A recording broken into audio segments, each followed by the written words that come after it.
बदतमीज बहू। सभ्यता से भरपूर शास्त्री परिवार की इकलौती बेटी मोहिनी को बचपन में ही पढ़ाई के लिए विदेश भेज देते हैं, जहां से वो सालों बाद ग्रेजुएशन पूरी करके इंडिया वापस आती है, जो अब संस्कार, सभ्यता, संस्कृति जैसी चीजों से कोसों दूर होती है। एक सुबह मोहिनी शॉर्ट ड्रेस पहने, कानों में हेडफोन लगाए जोर जोर से इंग्लिश गाने गाती हुई घर में घूम रही होती है। सुबह सुबह भगवान का नाम लेते हैं, राक्षसों की तरह चिल्लाते नहीं। पॉप्स, आपको अच्छे गाने की बिल्कुल समझ नहीं है, सो ठीक है, चल पियो। अरे मोहिनी, पापा से ऐसे बात करते हैं क्या? सारी तमीज भूल गई हो? ओह मॉम प्लीज, इतनी बड़ी भी कोई बात नहीं हुई, सो डोंट ओवररिएक्ट। ऐसे ही दिन बीतते हैं जिसमें मोहिनी के तौर तरीके, रहने और बात करने का ढंग उसके मम्मी पापा को परेशान करने लगता है। भला कोई मानेगा कि ये मेरी बेटी है? रीति रिवाज और संस्कारों से तो इसका दूर दूर तक कोई नाता नहीं, और अब तो लगता भी नहीं कि कभी होगा। अरे ऐसे कैसे नहीं होगा? लड़कियां सारे नखरे अपने माँ बाप को ही दिखाती है। ससुराल जाकर उन्हें सब कुछ करना भी पड़ता है और मानना भी। पत्नी की बात शास्त्री जी समझ जाते हैं और कुछ ही दिनों में अपने से भी ज्यादा धार्मिक परिवार में निखिल के साथ मोहिनी का रिश्ता पक्का कर देते हैं। रिश्ता तो पक्का कर दिया, पर यहाँ मोहिनी को कैसे मनाएंगे? शादी ब्याह के मामले में आटे में नमक जितना झूठ तो चलता है जी।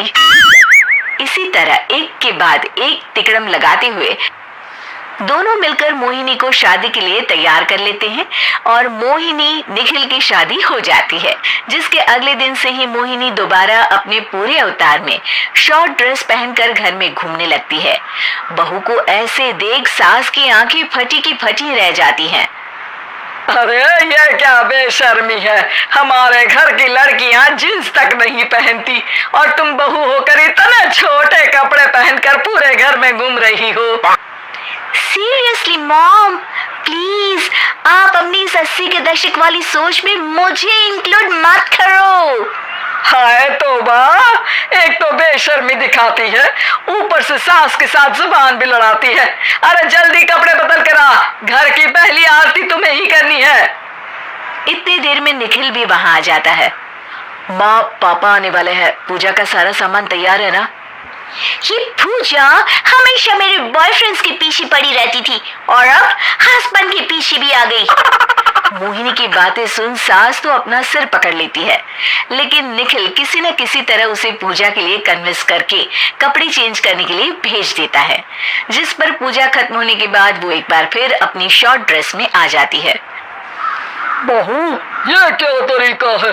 संस्कार नाम की कोई चीज है या नहीं? नहीं ससुर जी, संस्कार मेरा दूसरा बॉयफ्रेंड था, अब तो मेरा उससे कोई कांटेक्ट नहीं है।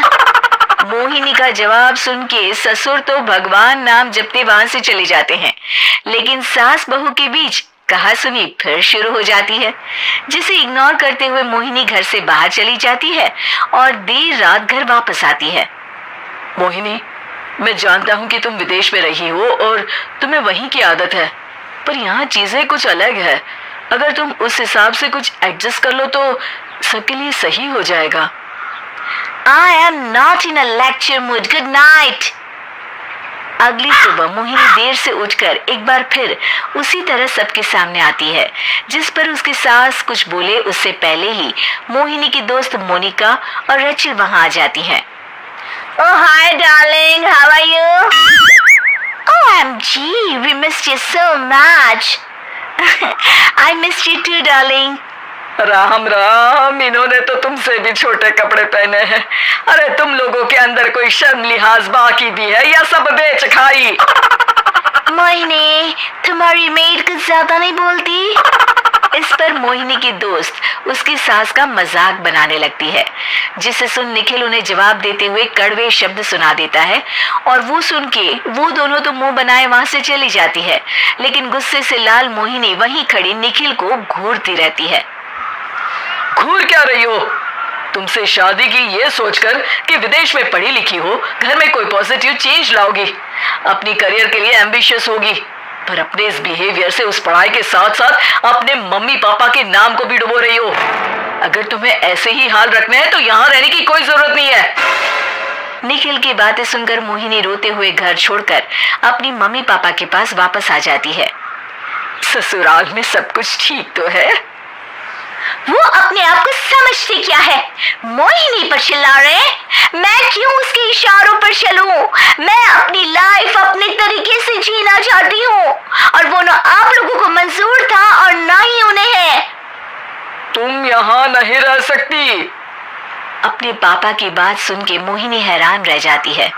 हाँ, तुमने बिल्कुल सही सुना। अगर तुम्हें अपने इस घमंड, बेशर्मी और बदतमीजी में ही जीना है तो तुम यहाँ भी नहीं रह सकती। बेटी, मैं मानता हूँ हमारे यहाँ रीति रिवाज बहुत मायने रखते हैं और हमने उन्हीं के ओवरडोज से बचाने के लिए तुम्हें विदेश भेजा था। एक लड़की जो शादी करके घर और बच्चे संभालती है, उससे तुम अपने आप को ज्यादा समझ सको इसके लिए भेजा था। तुम उससे ज्यादा समझो और बनो, पर तुम तो किसी दूसरी ही ट्रेन में चढ़ गई बेटा। उसके मम्मी पापा बहुत देर तक मोहिनी को सारी बातें समझाते हैं, जिन्हें सुनकर मोहिनी को अपनी गलती का एहसास होता है। वो जॉब ज्वाइन कर लेती है और ससुराल वापस आकर उन्हें मॉडर्न बनाती है और खुद भी कुछ रिवाज सीखते हुए खुशी से रहने लगती है।